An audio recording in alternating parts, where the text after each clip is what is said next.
Welcome, everybody, to Juice Pro Wrestling. With us in the studio today, we have a very special guest, Dylan Postl, a.k.a. former WWE superstar Hornswoggle. And on the indies, you go by Swoggle, right? Yeah, they don't own that. At least for now, they don't. So. Doesn't that suck? No. You know, they have full right to it. I mean, I get it. But come on, like, in a way, I mean, that's something they gave you. Now, did you have a hand in developing that? No? Okay, well, then I guess it doesn't. I was Little Bastard for a while.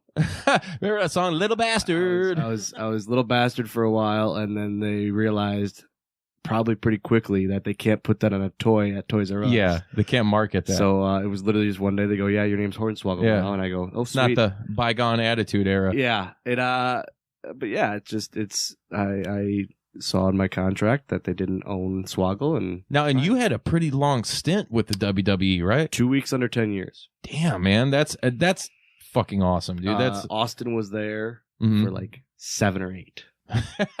Right, to put it into perspective. It's crazy to right? Me. Like, it's nuts. Well, and you come back. I mean, you were just you were in the Women's Royal Rumble. I did the Women's Royal Rumble. That was awesome. I did the Greatest Royal Rumble last year. So essentially, whenever they need to sell at a stadium, they call up me. Yeah, right. No doubt. How was that going to Saudi Arabia? Insane. Yeah. I was traveling for 26 hours. I was there for less than a day. Was that total culture shock for you, or? Yeah, I mean, there's these guys with these armed guards in the stadium, and it's just, man, I'm from small town Oshkosh, Wisconsin. Oh, I feel you. That doesn't happen to me. Whenever we'd go overseas, like whenever they have the armed guards and the security at the airports and stuff, it always made me uncomfortable. Just it's not back home. It's weird. Yeah, I've been I play music in a band, and we tour and go in and out of the country. And there was one time in Mexico where we got held up by like 7 federales in Mexico with machine guns, and all we were doing was with some guys going to the airport to go home. And man, I'm glad I was wearing my brown Dickies. Let's just say that, because that shit was scary. Man, it seems the farther you get from home, obviously the farther. Yeah. The more different it is. Oh, yeah. It was totally crazy, man.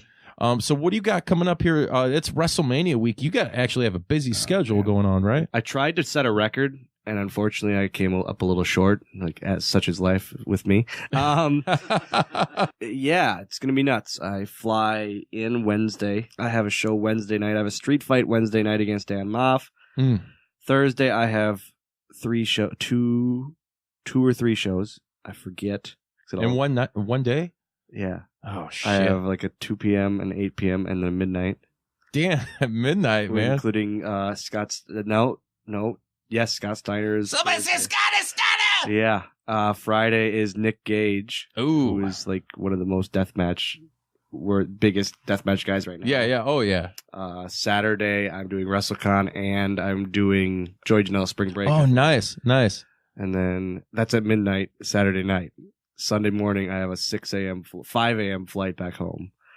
I land at 11. We're having family Easter early this year. Right. So I go straight to my brother's house for family Easter. You have a son, right? Yeah, 9-year-old. Yeah. So, see, and that's got to, I have a son as well. So it always bothered me being out on the road or just being away. I'm so used to it now, man. Really? How old is your son now? 9 going on 19. Okay. He's that's my son's the same. He's like 11. He's the best. But it's all he knows and all I know. Right. Me being gone on the weekends, and when I'm home, and when I'm gone, all right.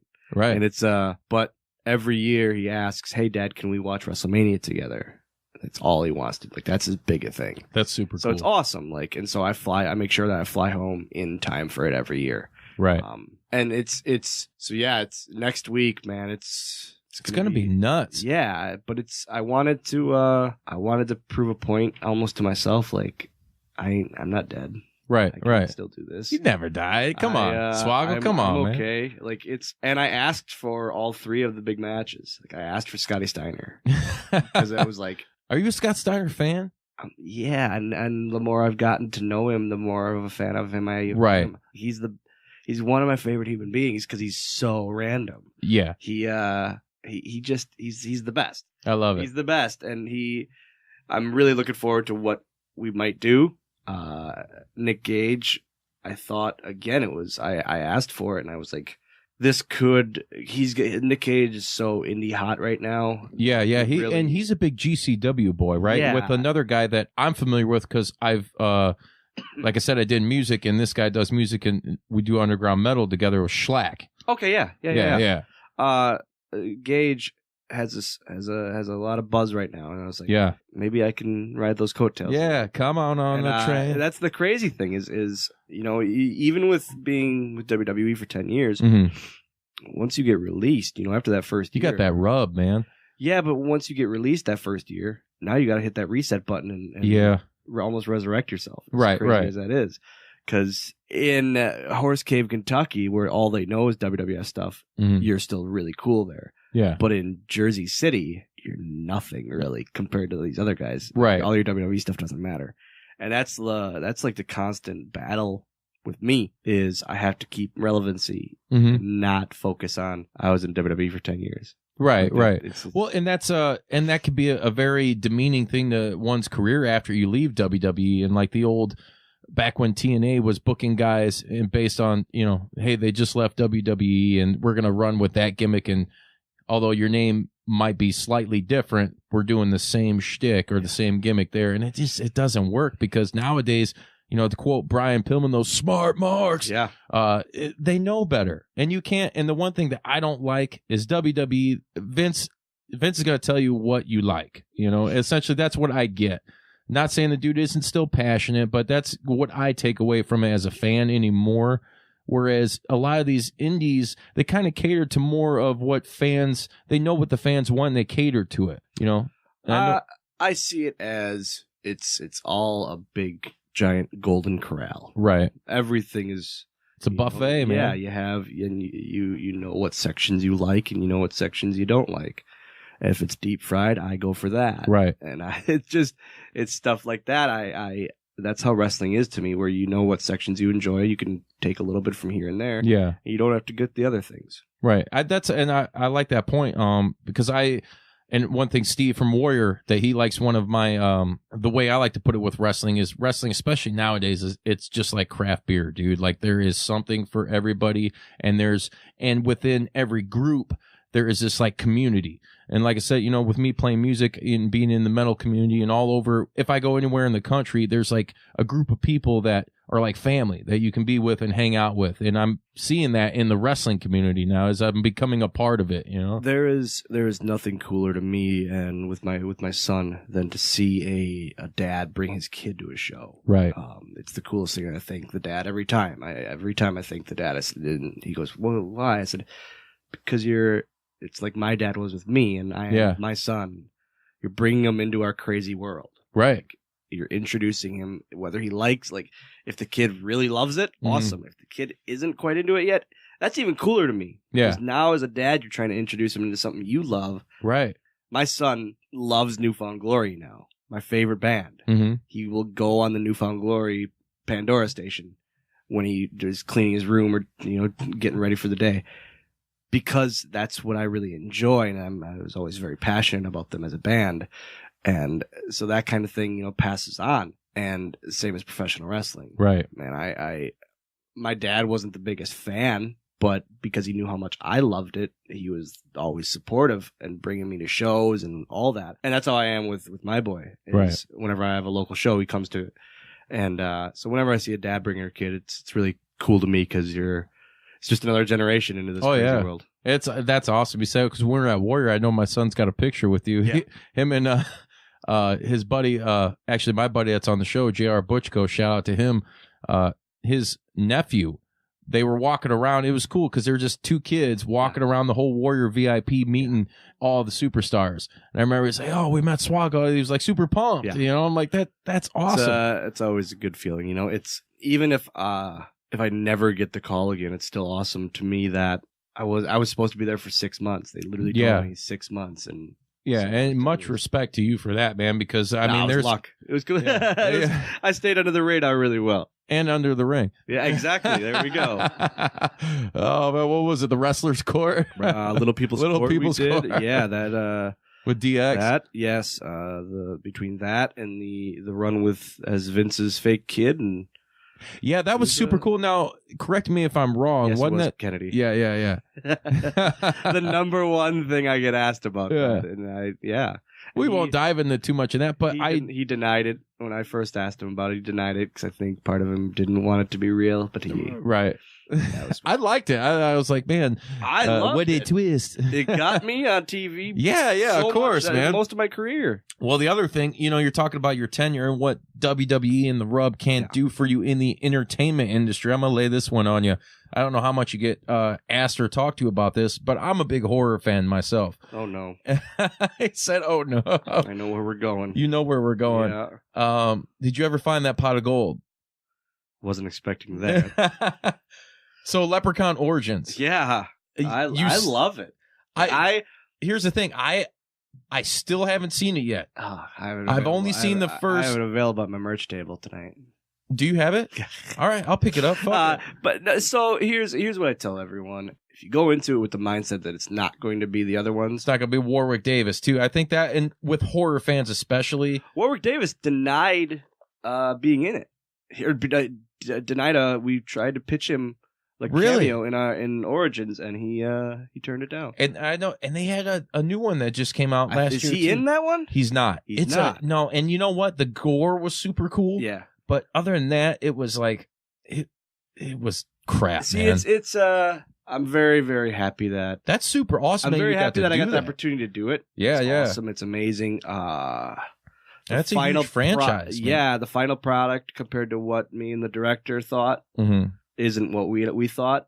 But was that Lionsgate who put that out? Well, WWE and Lionsgate, which is a pretty big deal. Yeah. We shot it in 3 weeks.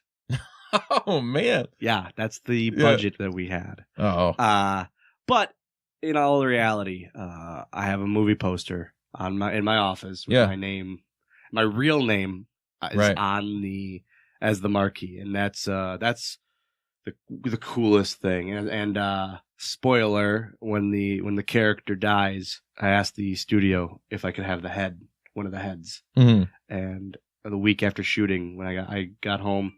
Couple days after I got home, I got this giant box, and it's a mounted head.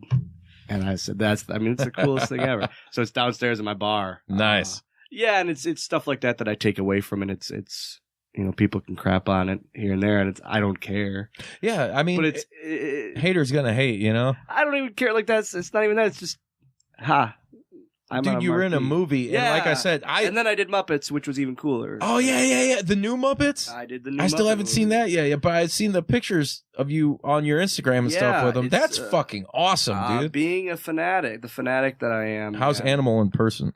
He's the best. Nice. He said hello to my son when my son was sick twice. Nice. It was the coolest thing ever. Is he better than John Bonham? Who's John Bono? John Bonham from Led Zeppelin on the drums? I don't know music, man. Oh, that's all right. I know. I didn't mean to put you on the spot there. No, I don't know. I thought I was cool. Bono. Not you. Yeah, everybody's better than Bono. Come on. Bon Jovi. No, it's not John. No, I don't. Yeah, no.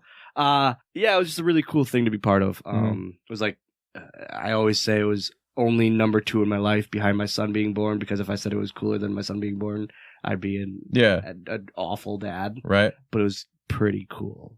So it was a 1.5. Oh, that's super awesome. Yeah, I mean, awesome. how old are you, if you don't mind? 32. Okay, so we're roughly. I'm 36. We all. Are you? Yeah. What? I look older? I was 40. Where were you going with that? You were going. Damn. Damn, man. Swoggle. Shit up my soul. No, what I was going with it though, I mean, that's a huge part of like 80s kids, I'm a product of the 80s, 80s and 90s pop culture and all that. And the Muppets for me were super huge. So like to be a part of that, like that's fuck. Yeah, man. And the coolest thing was when they came to WWE to host Raw, I did like this Twitter campaign where every day I was getting 1 or 2 new Muppet tattoos. And they heard about this, and they wanted to see the tattoos of their characters.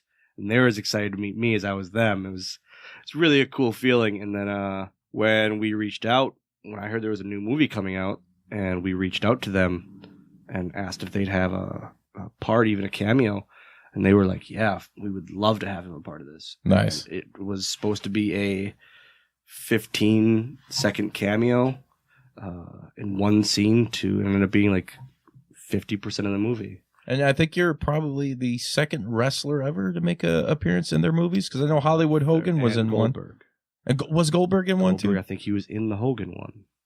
I can't remember. I know Goldberg was in one of them. I know Goldberg was in a Muppet movie. I can't remember which one it was either. I keep wanting to say Muppets Take Manhattan, but no, I know that was way too old.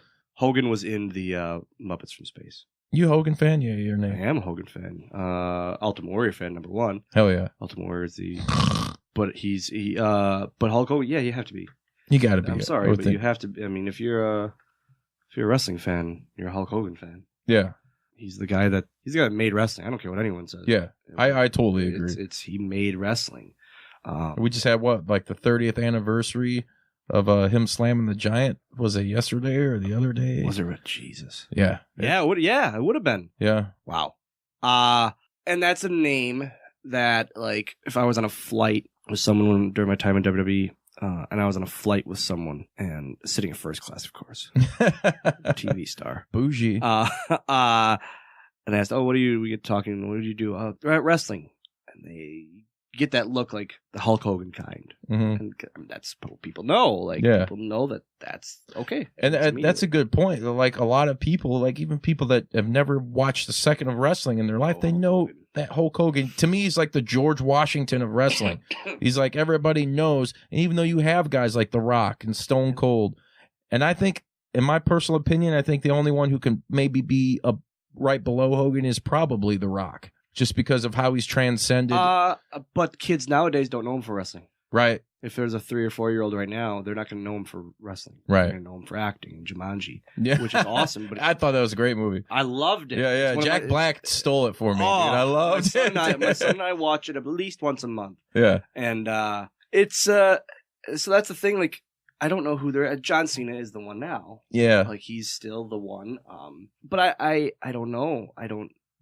It's like, how is John in person? He's awesome. Is he awesome? He's amazing. He's like one of my name drops because he's truly is one of my best friends. Sweet. Like, he's always been. He saved my job more times than he should have. That's for sure. That's awesome. But it's he's a good guy, and I owe him a lot. Man, there's so many guys like that though, that you get that stink on you online, mm-hmm. and it's this guy has to be a dick. I own a company and a school back home, and every student, Randy Orton, really a dick? I said, no, Jesus, legitimately, at least once right. per class. Sure, it's a circumstantial type thing, you know. It's that black cloud that right is over these guys for some stupid reason. It's like me being sober, complete lie.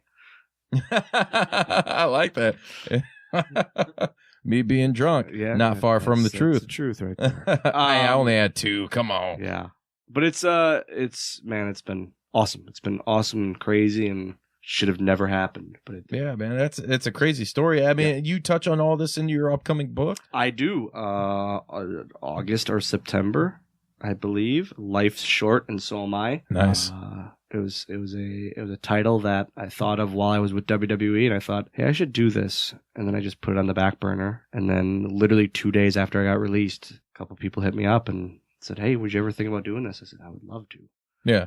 And it's just there's a lot of stuff in there, man. Like, I just finalized. I literally signed off on the final write, and it's a lot of like up and down. It's crazy though. We made it's a wrestling book. I always say it's a wrestling book. It's a dad book. It's a just fun midget book. It's just I don't know. It's just so many different options to it, more than just wrestling, and that's I'm proud of it. It's all over the place. It's entertaining. That's it. That's super cool. My life's just all over the place. Right. I'm sure people are really going to dig that. And when did you say that comes out? August 3rd or September 10th. Okay, right on. Who's putting that out? ECW Press, actually, who's put out a bunch of wrestling biographies. Yeah, didn't they? I thought a couple of years ago I heard that somehow WWE had let the what was it, like the rights or the trademark on ECW lapse or something like that? I don't know. Did you hear that story? I did, and because I've been wondering that this whole time, how this can be happening. Yeah, and I think it's such a complete different identity mm-hmm. than the old company. Yeah, so I think it's I think that's why. Real quick, were you a fan of the old ECW? No. No, Hawkins and I, my best friend Kurt Hawkins, Mhm. and I often, he doesn't understand why I don't know ECW, Mhm. and I just never liked it. And then I saw it like when it was on TNN, and it was awful, Yeah. so bad. And no, I was never, because it wasn't around. It wasn't. I mean, it's not on TV in small town Wisconsin, Right. like it is out east and stuff. And then on TNN, it was just so bad I didn't care for it. But it was, and like I watch like what the one night stand, the first and second one night stands are absolutely amazing. They're great. The first one is probably, it might be It's one of their best pay-per-views. It might be I would say top 3 best WWE pay-per-views. Of all time. For sure. And it's You can't replicate the passion that was there. Yeah, and they tried to again, and the second time it worked, and then it was just. Then they watered it down, though. I wouldn't even say watered it down. I can't eat vanilla ice cream every day of my life. Yeah, I got you. Otherwise, I love vanilla ice cream. I love Vanilla Ice. Jesus. But if I eat too much ice cream, I'm going to get sick of ice cream. It's not special.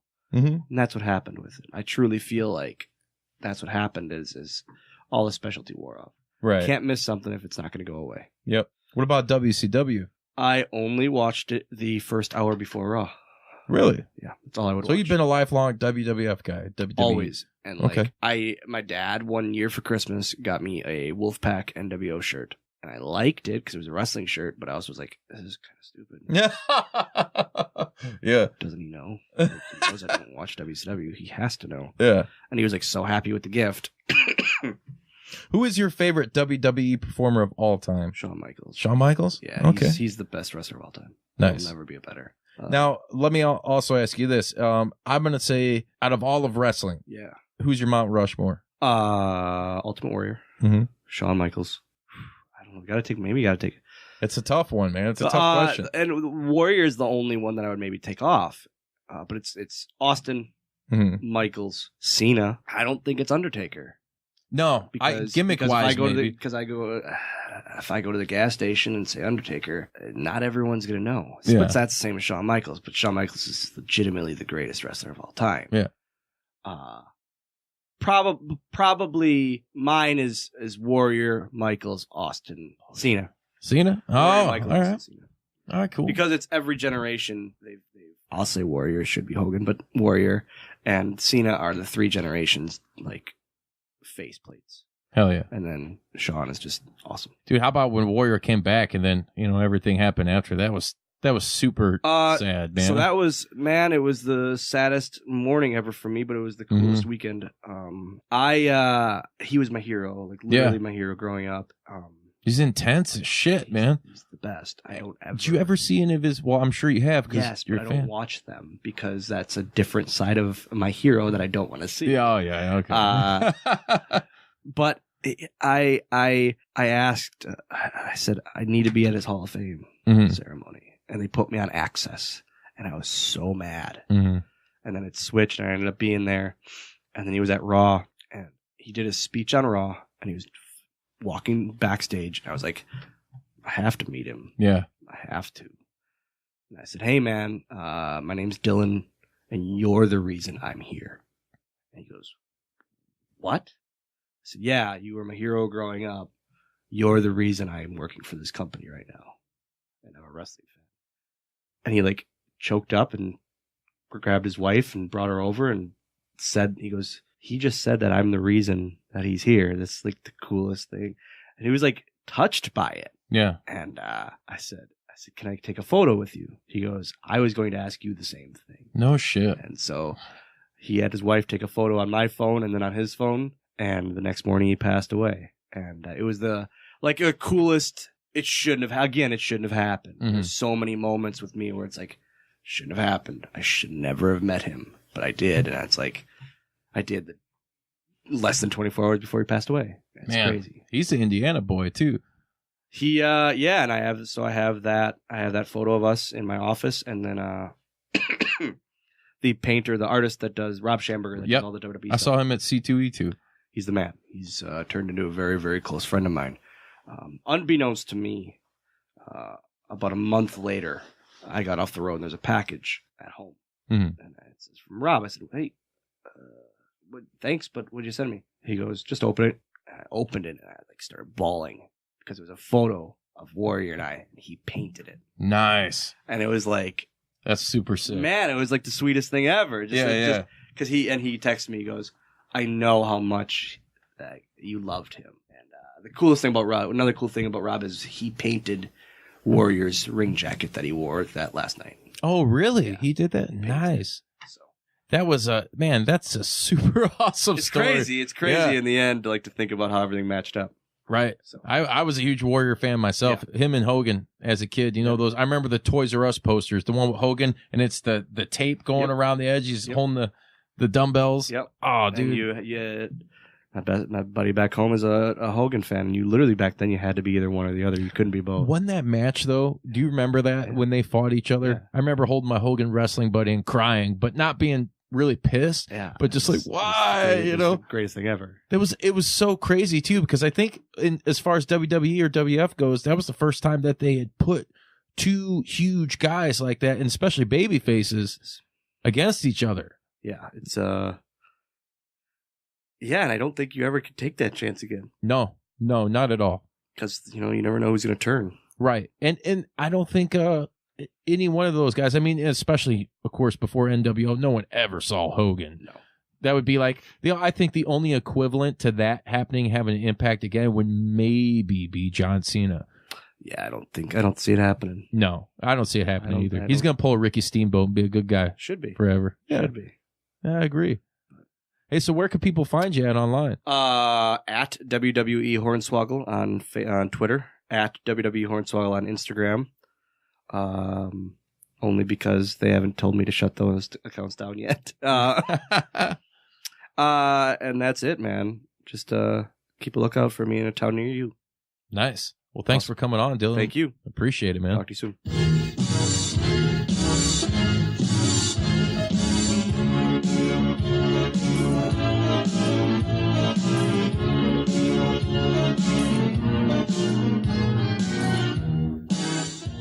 You gonna do sex to me?